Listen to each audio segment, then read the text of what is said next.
Hi everyone, James here from the Technical Services window, and today I'm going to be showing you a little bit about Final Cut Pro X, just enough so you'll be able to pass your competency test for Final Cut Pro at the window. So first thing you're going to want to do is open Editshare. Editshare, of course, is this icon down here. If you click that, the little window will open, and your login for this is going to be the same thing it is to log on the computer. So FCP, last name, first initial, and then your 855 number. Once Editshare is open, you'll be able to see that you'll have your class drive here, or for your capstone or your class will be available right here. In order to mount your drive, you're going to click the drop down menu and click it, and it will show up on your desktop. Now the important thing with Final Cut Pro is you can't open it from the bottom, so you won't be able to open it from the dock down here. You actually have to launch it through Editshare. So in order to do that, after this is active on your desktop, you go up to the top right corner and hit Launch FCPX, and Final Cut will start. So first thing I'll do is I'll go over a little bit about the layout of Final Cut X. So up in this left corner, you have where your clips are going to be when you import your media. You're going to be able to make ins and outs in these little clips and see all of your media in this top left thing here. Over here is where your actual physical cuts in the timeline are going to show. This is sort of your program monitor, where you'll see your final product. Over here is your inspector, which you'll see when things show up when we put something in the timeline. This is the timeline down here where you'll be making your physical edits to your things. And over here you have your effects, your photos, music, transitions, titles, generators, themes, all that kind of stuff right there. So first thing we're going to do is go over a little bit about libraries and events and those kind of things. So a library is pretty much where your entire project is going to consist. This over here, these four little dots here, that's what the symbol for a library looks like. So in order to make a new one, you go to File, New Library, and it'll open up this thing here. So for this, I'm just going to call this FCPX test, and I'm going to navigate to my Editshare folder. So I went on the computer here to the class that I mounted, and then FCPX test, and I'm going to save it right in there. So now my library is saved in my Editshare folder, so every time I go to open this, you'll be able to open up your project. So next thing I'm going to want to do is make a new event. So in order to do that, you can go to File, New Event, and I'm going to call this FCPX footage, let's say. And this is going to go in my FCPX test. So there's two ways to do the next step. You can either create new project from here, or you can do File, New Project. So I'm just going to create new project from here and hit OK. So now if you go into my FCPX here, I have my event, which is where my footage is going to go, and I also have my project. So this is my untitled project. So if I click on this, I'm going to call this FCPX test, and you can see that the name of my timeline changes down here, which means that this is now what you're going to be editing your footage in. So next step we're going to do is import our footage. So to do that, there's two ways. You can go to File, Import Media, or you can hit the little down arrow here. Now from here, you'll be able to see your SD card when it's plugged in, and it'll come up no name or whatever you titled your SD card, and you'll be able to go through your footage here and look at all your clips. You can import all of your clips at one time if you have a lot, or you can just go through and select certain ones. So if I shift click, I'm only going to take like the first 5 or 6, and then I'm going to hit import selected. And you can see those opened up right here. Now in order to start editing, you can do a couple different things. One being, if you click on one of the clips in here, you can see it previews it right here. You can physically go through and watch this, and you can do a couple different things. So I can make physical in and out points right from this clip. So if I hit I, it'll make an in point. I play, and then I'm going to hit O for an out point, and you can see it selects just that certain part that I chose. From there, you can drag this right into the timeline, and you can see it creates the first clip in your timeline. The other way is you could physically drag in the entire clip. So if I just wanted this whole thing, I could just drag this whole there and then make the cuts in here afterwards. But that's completely up to you. Now there are a bunch of different tools and tricks in Final Cut X, which you'll have to learn with experience. But if you click this drop down menu here, you can see the bunch of the different types of tools you have to edit. The most useful one is probably the blade tool, and I'll show you how to do that. So if you play through, say you only want, it's a little shaky in the beginning here, so I'm going to get rid of that little shake. If I click right where I want the cut and hit Command B, it'll create the cut right where I made it, and you can just hit delete and the whole project will ripple down. That's a very useful one, and there's a bunch that you'll have to see for yourself when you go through.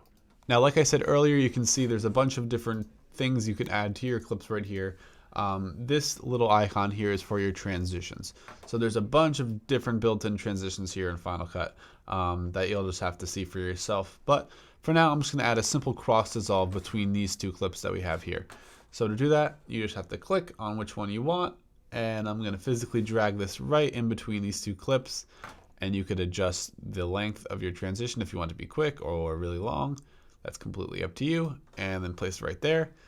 And you should be able to watch it right back, and it'll dissolve right through to your next clip. Now, in order to adjust audio levels, there's a bunch of different ways to do it. Certain tricks that I've learned over using Final Cut that I can show you. So for now, let's just import a little type of music here. So let's just say I'm going to use onwards and upwards right there and drag that like you would a transition right in the timeline. So this is your music. So now when I play this,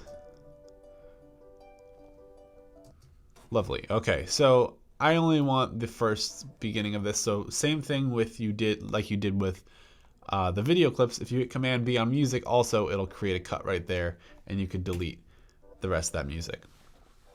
In order to fade audio in, you can drag. There's a little ball that shows up when you go to the beginning of the clip, and it'll give you this icon. And if you drag that, you'll be able to fade in or out your music like so.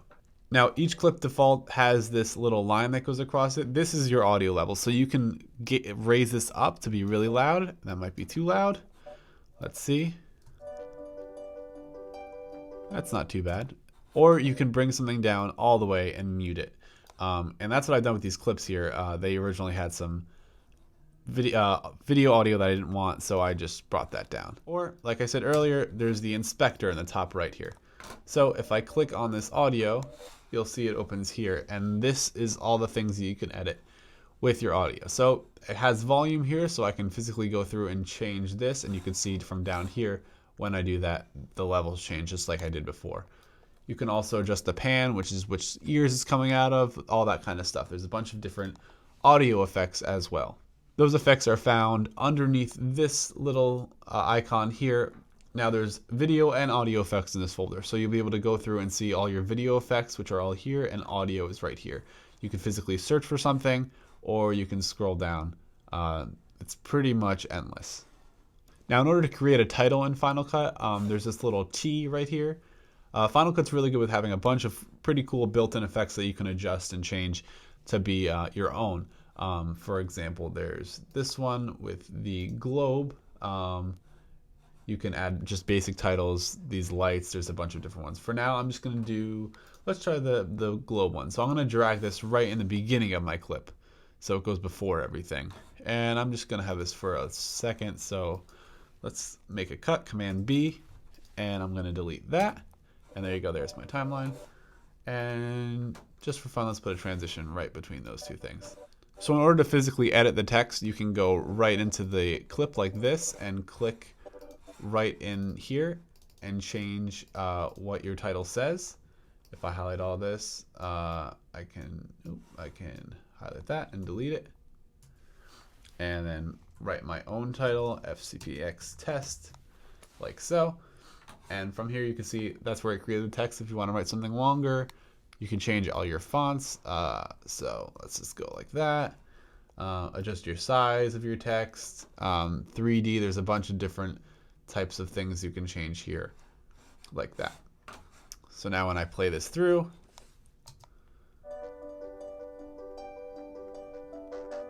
there you go. Wonderful. So once you're all done with your project and you're ready to export it, here's what you have to do. You have to go up to File, and then Share, Master File. It's not File Export. It's sort of weird that it's named differently, but if you go to File, Share, Master File, it will open another window where you'll be able to name your project and see where you're going to save it. So info is just going to show you what the event in the library was called, the tags that it had, which are the events. You can see how much space it's going to use, what it's going to export as. If you go to settings, you can change some of these things. So you have you're going to export video and audio. Yes, we want both. This is the part where you can change a bunch of stuff. So H.264 is the most compressed and most high quality. You can do it as Apple ProRes, which is fine. It's just going to take up more space. This is completely up to you. So if I do H.264, it'll make my file much smaller. And I'm going to hit next, which will open this window. And this is going to ask me where I want to save it. So I'm going to call this FCPX test final. And I'm going to put this right in my Editshare folder. It's already defaulting there, but I'll show you once again just to make sure. You go to your computer, the class drive, your folder, and then right here you have that. I'm going to hit save. And then you can see here, this will start moving. And if you click that, it opens up this little window here where you can see. So it's sharing, it's almost done. It's fairly quick. And then once it's done, you should get a little pop-up here, and this will say it's all done. And then there you go.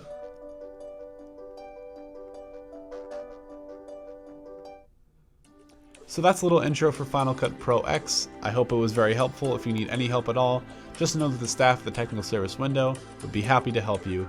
And good luck on your competency test.